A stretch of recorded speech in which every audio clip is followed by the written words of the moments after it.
Welcome to New York's #2 sports show. The Yankees lose 2 of 3 at the Cleveland Guardians. However, they do avoid getting swept thanks to a gem by Carlos Rodón. So, really, a series the Yankees could have very easily won. I really look at game 2 as a game they kind of let slip away. Game 1, they were really not in it for most of that game and then kind of made a little bit of a late comeback, fell short. Game 2, they had a 2-0 lead, give up 3 runs in kind of somewhat sloppy fashion.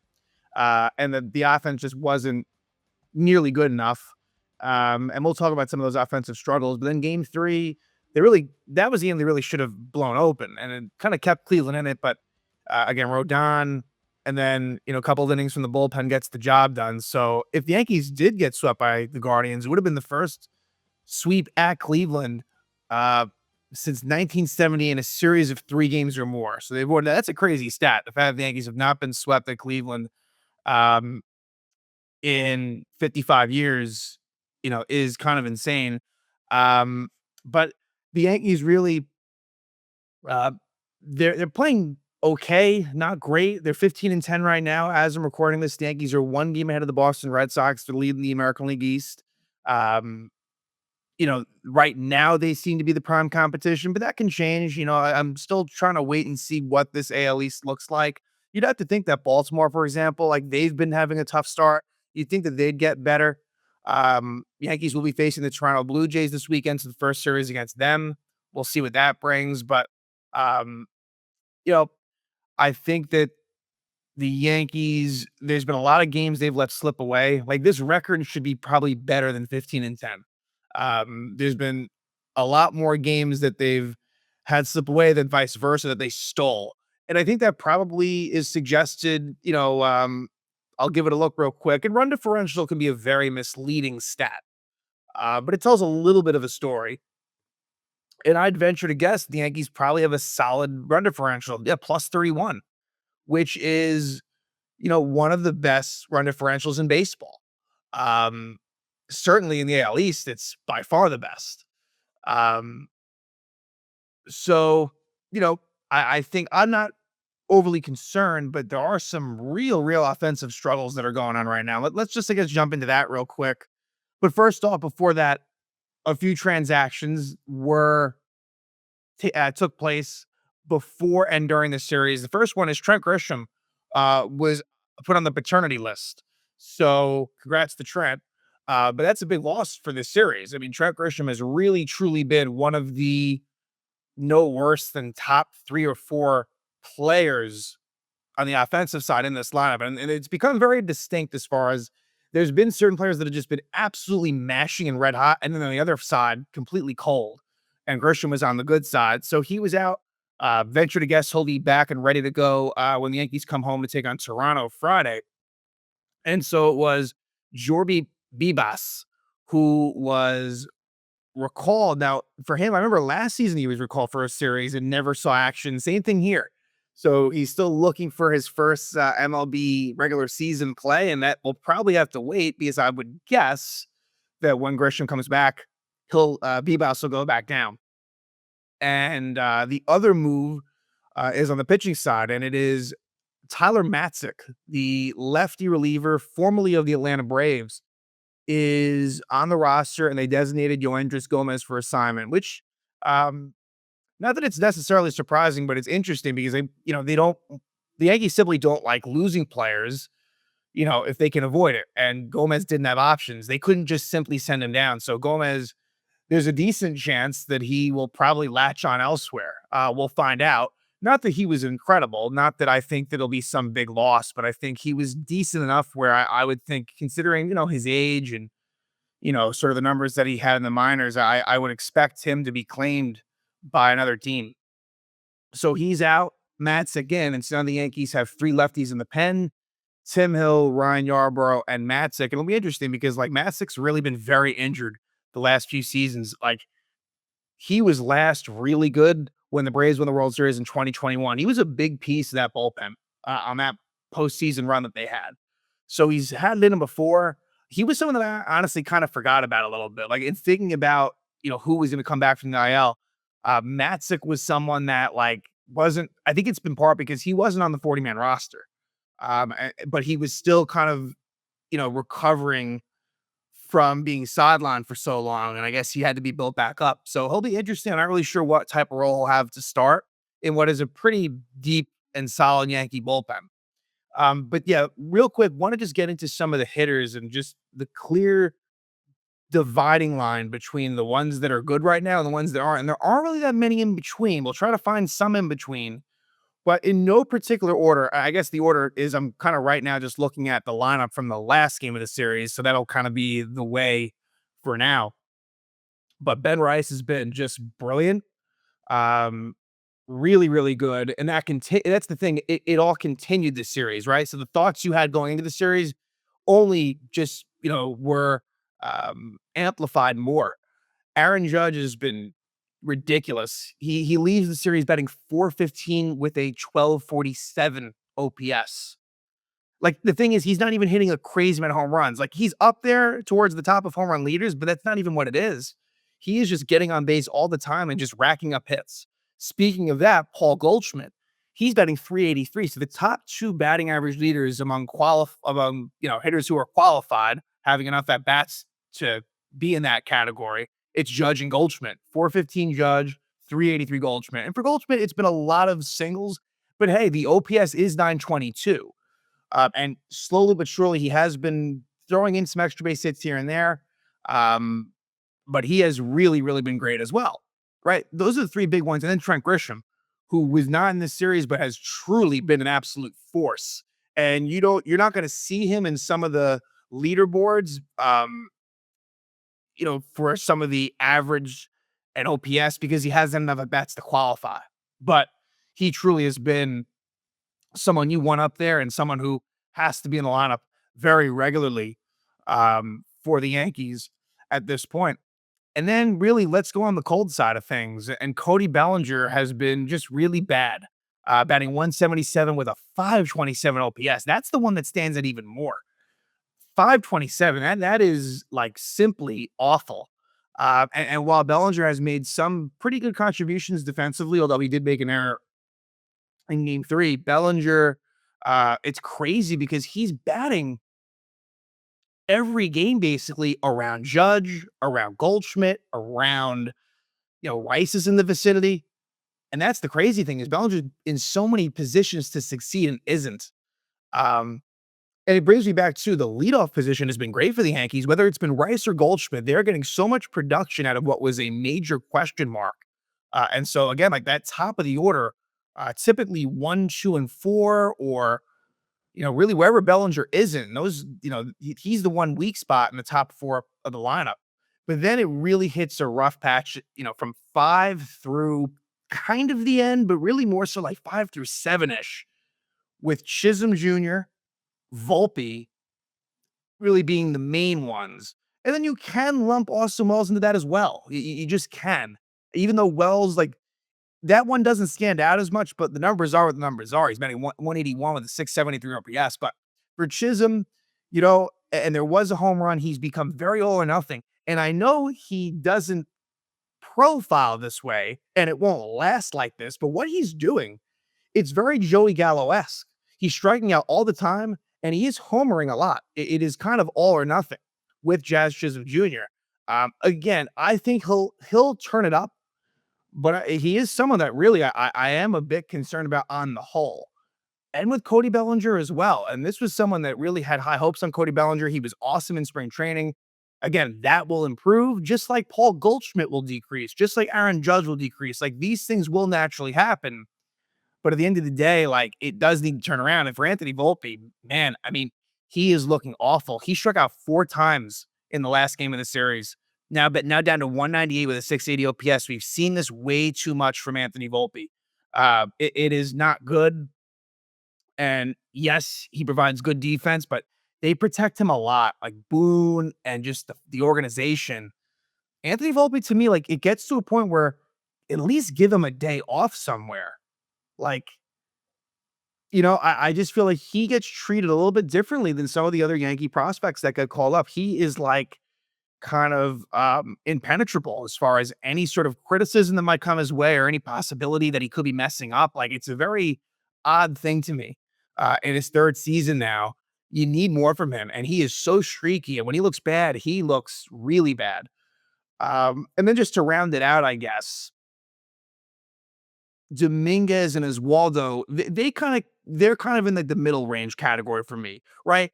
Not amazing, not horrible. And I'm just talking about offense right now, no defense. Like Dominguez has shown against it's a night and day difference. The splits are crazy. Dominguez against righty pitching, so aka him as a lefty, very good, batting 313 with an 865 OPS. But on the other side, against lefty pitching, 103 with a 464. So, like, that's the thing.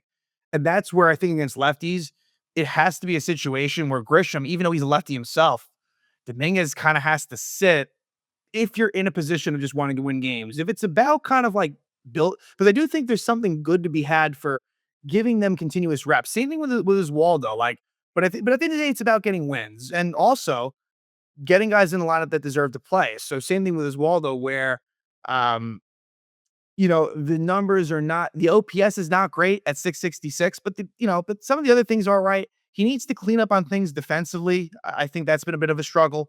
But that's kind of just I wanted to give a look on that because some of these numbers are pretty drastic, good and bad. Um, so look, this series starts out and Clarke Schmidt struggled big time.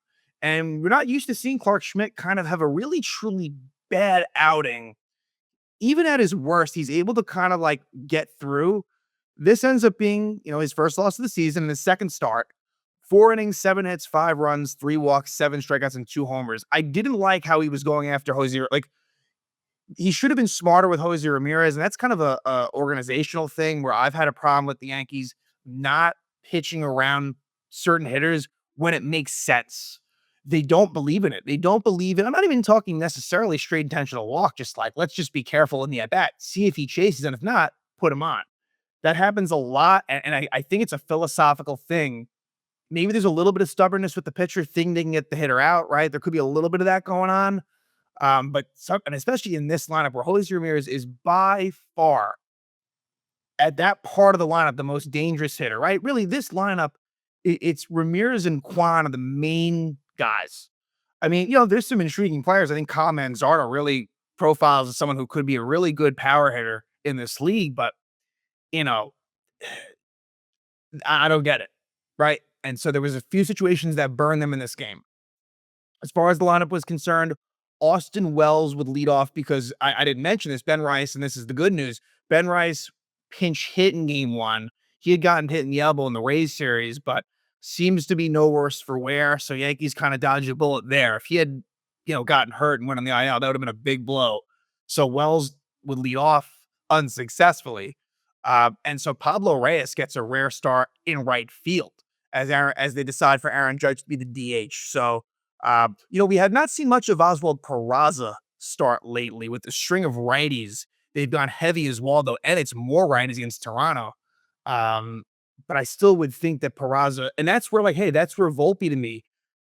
Let him get a day off and put Peraza in there. So I think you don't want to have him sit every game, but this is what the lineup basically was. Again, Wells leading off, Judge DHing, and Pablo Reyes and Wright were kind of some of the different looks of the lineup. And Gavin Williams was very good for Cleveland. Gets a win to improve to 2-1, 6 in the third innings, 7 hits, 2 runs, 2 walks, and 8 strikeouts. So there was traffic for sure, but the Yankees were unsuccessful. They were 0 for 5 runners in scoring position.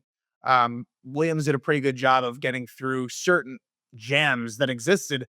And really, one of the big ones was the first inning, where it's first and second, no out, and Cody Bellinger double play. That's the type of stuff I'm talking about, where you can't have that for Bellinger. And then after a Goldschmidt walk, Jazz strikes out looking. And so that's where you're at. Then let's go to the bottom of the third. And this is where the defense, I think it's just a little bit, not sloppy, but Brian Rocchio hits a single in front of Dominguez. I feel like that was a play that Dominguez could have made, and he kind of just laid back and let it drop in front of him. Then a Stephen Kwan single makes it first and third, no out. Schmidt strikes out Nolan Jones, and then Jose Ramirez is up. And, he just kind of grooves one, and Ramirez deposits it for a 3-run homer, his 5th homer of the year, make it 3-0. You just can't have that happen. Although my argument kind of goes a little bit south because then Kyle Manzardo homers the next batter, his 7th home run of the season, which is impressive, makes it 4-0. So that was, really the big stretch for Cleveland in the bottom of the third to make it 4-0. And they would score again in the bottom of the fourth where Brian Rocchio gets an RBI single. Um, and that was a play where it was a broken bat hit. Infield was in, and Chisholm could have made the play, but in defense of him, for sure, like, scary situation, seeing that shattered bat flying in his direction. So he kind of went away from the ball, and it goes to the outfield, makes it 5-0 Guardians. Schmidt really, the game could have completely blown up, but Schmidt was able to kind of get out of it at the end of that inning, which was good again, but just give them a chance. And so Yoendris Gomez came on, and Gomez did a pretty good job. That's the thing. He went 3 innings, 3 hits, 1 run, 1 walk, and no strikeouts. Pretty solid job by Yoendris Gomez, who kind of, ends up, in a situation where, um, you know, it was kind of a roster crunch, plain and simple. And with other guys coming back as well, Gomez's time was going to be coming up. It was just kind of a matter of when, and that's just what it is. So, he kind of keeps them in it just for a bit, and um, from there, it would be Cleveland scoring again off of Gomez, an RBI single for Jose Ramirez to make it 6-0 right then and there. Um, but the Yankees are able to get some things going. And it would be, and that was another situation where they probably should have pitched Ramirez, but I've made that clear at this point. Jason Dominguez hits a very long home run, almost 450 feet, off of Gavin Williams, his second homer of the year to make it 6-2. Paul Sewald would come on and finish out that inning. And then in the eighth, with 2 out, it would be a 2-run homer for Jazz Chisholm Jr., his seventh homer of the year. So the 7 homer is very impressive. It's just the other numbers that are not. And that was off of Sewald. So it gets interesting, makes it 6-4. And then Volpe walks against Joey Cantillo, the lefty, but Dominguez is a righty, strikes out. And that they're going to attack that situation whenever they can. Ryan Yarbrough would pitch a scoreless eighth inning. And then in the ninth, Cade Smith would come on. We did not see Emmanuel Clase, who A, has been struggling, and B, he had pitched a lot, and C, I think is actually dealing with an injury as well. So didn't see him. And so Cade Smith would get the save in this one. And Cade Smith's a very good reliever for the Guardians. And there would be a single for Oswaldo Cabrera with 1 out, but then ultimately the game ends on a Wells strikeout looking. And the again, it's been a struggle for him, and then Aaron Judge strikes out 10 in the game. So Judge actually was the tying run, but Cade Smith goes after him, and he's able to get the job done. So the Yankees lose game 1. Game 2, a really nice wasted performance by Will Warren. He goes 5 innings, 3 hits, 2 runs, 1 walk, 5 strikeouts. Gets the no decision. And Tanner Bybee, who has not been great this season, but has been pretty good since he's been called up by Cleveland a couple of years ago. He wins to improve to 2-2, 6 innings, 5 hits, 2 runs, 3 walks, and 5 strikeouts. He wasn't overly dominant. The walk to strikeout ratio wasn't great, but he was pretty solid nonetheless, and just kind of kept Cleveland at the whole time. And the shame as well is that you got a leadoff home run by Ben Rice and 4 hits by Aaron Judge, 4 for 4, but yet the rest of the lineup did basically absolutely nothing besides 1 hit by Paul Goldschmidt. So again, Rice with an opposite field homer on the first pitch of the game, his 6th homer of the year, and that was Rice's first start in a few days as well. So just impressive what he continues to do, and really, truly is showing that he is a very, very good major league hitter. So that makes it 1-0 right there. And then it would just be zeros for a while. And again, Will Warren, the good thing with him is he's shown the ability. Like, I am very okay with rolling him out there, right? Where it's like, like the Carlos Carrascos of the world and even Marcus Stroman. It's like, it's kind of, it feels like almost a waste of time, and you kind of have to do it out of necessity. With Warren, I'm okay with some of the speed bumps because of outings like this, where it's like, you know what, there could be some potential here. And look, some missed opportunities for the Yankees as well. In the 4th inning, Volpe grounds into a double play in a situation where it was 1st and 2nd no out. Again, kind of disastrous for Volpe lately at the plate, truly. Especially the last couple of series, just looking bad. And, and it doesn't seem like there's an end in sight as well. That's the thing. There will be, but with him, the bad streaks last a long time. In the 6th, the Yankees do score another run off the Bybee, leadoff double for Judge. Bellinger doesn't get the runner over, which wasn't good. Goldschmidt with an infield single makes it 1st and 3rd, and give Chisholm some credit.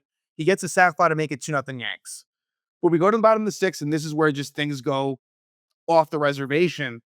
And I should also mention that JC Escaro was catching, so day off for Austin Wells, at least at that point, and Escaro was in. Um, and it would be a Steven Kwan single to start, then a pretty fortunate Nolan Jones single that was kind of just, placed perfectly in between first and second. And, the day was over for Will Warren. So it wasn't as if he like ran out of gas, but I understood why they took him out. And for Mark Leiter Jr., he kind of had an unfortunate fate as well. Not that he was perfect, but he strikes out Jose Ramirez, which is, huge in that situation. And the big play of this game is a double steal. Kwan steals third, Jones steals second. But the problem was with them stealing, um, it was ruled a wild pitch. JC Escara probably needed to stay down. It was a curveball that he probably went up for too soon. And in doing so, Kwan actually scores from second, and Jones goes from first to third. That's a huge swing right there, right? It's one thing to get the double steal, make it second and third, but for a run to score now, it's run on third, one out. The whole situation's changed. And so Escara probably needed to be a little bit smarter and just, you know what? Take the steal and don't risk that happening, right? Because at that point, you aren't going to get him out anyway. And it was a somewhat close play at home, but they're safe. And then Kyle Manzardo gets an RBI double. And this was a play where Aaron Judge probably needed to maybe play it safe. He was trying to make the diving play, but in doing so, it allows Manzardo to go to second. So what could have been an RBI single, because even if he dives and catches it, I don't think anything's going to happen there. And so that makes it 2-2. Then Santana grounds out. Then Bo Naylor walks. So at this point, it's first and third because on the ground out, Manzardo will go over to third, which was important because on first and third, 2 out, and it all goes back to, you know, it's a domino effect, right? The double steal, Judge diving, Angel Martinez. I'm not sure if it's Angel or, well, we'll say Angel Martinez gets an RBI single, infield single, where Anthony Volpe was unable to come to the ball. Originally ruled an error on Volpe. It took a weird hop, right? I'm not going to criticize Volpe's defense, although look, like it was ruled an error at one point. So it was a play that he always says the right thing, right? I'll give him that. Volpe is very smart in terms of what he says to the media. Like Boone had him off the hook. Volpe said it's a play I have to make. And he's safe at first, right? So what happens is the ball gets away from Volpe. He tries to recover, but Martinez has enough speed to beat it out, and it leads to a 3-2 Cleveland lead. Tim Hill would go on to finish that inning, but Yankees weren't able to score after that. They go down pretty meekly. Hill is able to get 4 outs between the sixth and the seventh. You do have your best chance in the eighth off of Hunter Gaddis, leadoff single Judge. He would steal second with 1 out. Goldschmidt struck out. Then Jazz Chisholm Jr. walks. Then Volpe in the at-bat of the game strikes out on a pretty weak hack. And so the score remains 3-2. Luke Weaver pitches the eighth, down by 1. Pitches a 1-2-3, and then Cade Smith does it again. Gets another save. 1-2-3 inning, only 4 pitches. Yankees were attacking early and just couldn't get the job done. And so that's a loss again that I felt like was one that the game one was one thing. They were down 6-0. This was one that slipped out of their grasp, and the Guardians take advantage of it and win the series at that point. But the Yankees do the job in game 3, and they do avoid the sweep. And they absolutely had to. Again, I think that's kind of the formula is you want to get, and this sounds obvious, but you want to avoid getting swept as much as you can, right? Because that's where it can really hurt you in the standings, right? You're not going to win every series, but if you can just keep those to losing 2 of 3, and then you throw in a couple of sweeps your way here and there, that's where you can really make inroads in winning this division. So Carlos Rodón, give him all the credit in the world. Another good outing for him. That's back-to-back good outings for Carlos Rodón, improving to 3-3, 7 innings, 4 hits, 1 run, and that run was not earned. It was an error by Cody Bellinger that led to that run. 2 walks and 8 strikeouts. ERA down to 3.50. This is more like it. This is what you're hoping for. But Rodón, there's going to be some bumps in the road, and that's the unfortunate thing. But this was a very quality outing. One that we saw from not quite to this level, but Max Fried reminds me of that start against Detroit, where they were looking to avoid the sweep, and Fried just pitched a great game. And that's what you got from Rodón here. So this is actually the 3rd time now the Yankees have been down 2 on a series and avoided the sweep against Arizona, Detroit, and Cleveland. The Yankees have only seen one rubber game, which is pretty odd. Um, and they lost that one to San Francisco, but it's been this way, right? Where the team who wins game one in the Yankee series typically wins game two. Um, but in this one, the only sort of switch in the lineup was that Ben Rice played first and Paul Goldschmidt was DH. Other than that, pretty much your basic Yankee lineup. And the Yankees get on the board early. Rice walk, RBI triple for Judge, his first triple of the short young season, 25 games in, and his second triple since 2019. I think 2019. So you don't see it often from him, and it was very close to being a home run. That's the thing. Judge could have more home runs than he has already, but that was important to get on the board early. Then a Bellinger walk and a Paul Goldschmidt RBI double makes it 2-0. But then, they go, it's second and third, no out. Jazz strikes out, Volpe strikes out, and Wells strikes out. That's what I'm talking about. You cannot have that stuff happen.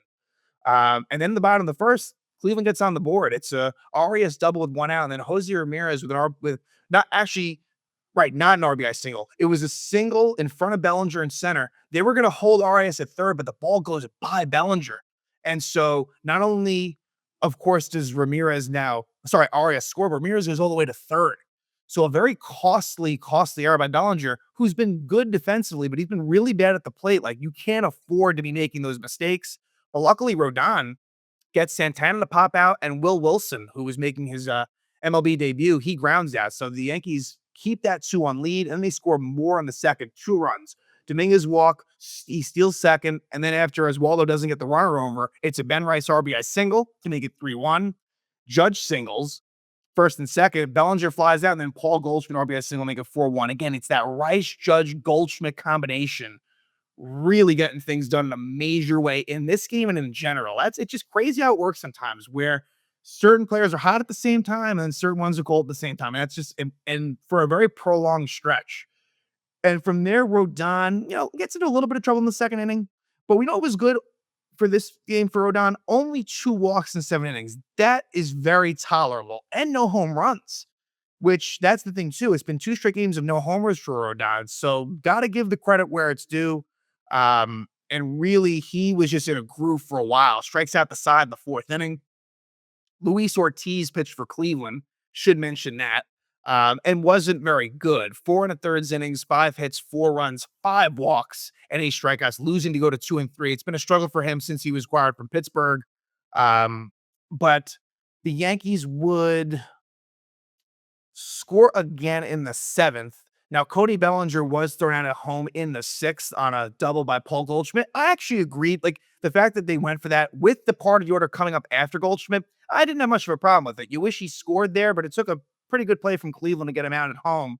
And then in the 7th inning, Zach Kemp, the righty, comes on and leadoff walk to Jazz, which you don't want to do. He's still second. And then with 1 out, Austin Wells RBI double to make it 5-1. So another run there, which was nice. They actually could have blew it open, but Rice and Judge don't come through, which is rare because they have been. And so it stays 5-1. Rodón goes 7 innings. Fernando Cruz pitches the 8th, and it goes 1-2-3. I mean, when Cruz is on, he's untouchable. He strikes out Quan and Ramirez. Those are 2 of the toughest guys to strike out. I mean, his upside is through the roof. And then the 9th inning, it's Luke Weaver. And I found this interesting because Yankees typically treat 4-run games like closer save situations. Devin Williams, he was warming up after Weaver. And this isn't to say that I minded, but it's interesting because we saw Williams pitch in the Tampa game in a 4-run game. Now, that could have been in part because certain guys were unavailable, but still, like, it's something to keep an eye on because maybe Devin Williams is someone they don't want to use in 4-run games. Look, the more you use Weaver in terms of like everything being equal, I don't mind it. It's funny though, Weaver in this inning got hit pretty hard. 3 balls to the warning track that were all caught. So, Weaver's living right as well. He's pitching well, but there's been a little bit of luck to it. And he still hasn't allowed an earned run or any run, I believe, this season so far. So pretty crazy numbers for Weaver. He's able to lock it up for the Yanks. They win at 5-1, and the record sits at 15-10. And now they will head home to take on a Toronto team that's been kind of hitting the skids lately. They've kind of been hot and cold, and right now they're sitting at 500, and I believe they just have one more game against the Houston Astros before taking on the Yanks. And the pitching matchups will be Jose Barrios against Carlos Carrasco. So kind of an old AL Central pitching matchup there. Kevin Gausman against Max Fried. Um, that's a pretty good one on paper, at least. And then the third one is Chris Bassett, who's been very good against Clarke Schmidt, who's going to be looking to turn things around. So a lot of righty starters in the series, except for Max Fried. And the Yankees have been facing a string of righties, which again, I find interesting just because the Yankees are a team that has a lineup designed to do well against righties and not against lefties. But hey, your rotation has what your rotation has, and sometimes you just can't avoid it. So this will be an interesting series. The AL East ones are always going to be important. That's just the way it is. Yankees did a good job of taking 3 or 4 from Tampa. Now they're going to look to do the same against Toronto after they lose 2 of 3 to the Guardians. But the good news is they do avoid the sweep. And so what was a pretty successful road trip, not amazing, but they do go 4-3 against a couple of decent teams. Cleveland more so than Tampa, but division games are always tricky, and that's what's going to happen here in terms of divisional play, as they will head home to take on the Toronto Blue Jays, which will start. Well, actually not start. It's actually a very rare, just 3-game set, and then they'll hit the road again and take on the Baltimore Orioles. So some AL East matchups, and then I think they play Tampa Bay after that. So some pretty big matchups to round out April and head into May. Yankees sit at 15-10 again after losing 2 of 3 to the Cleveland Guardians.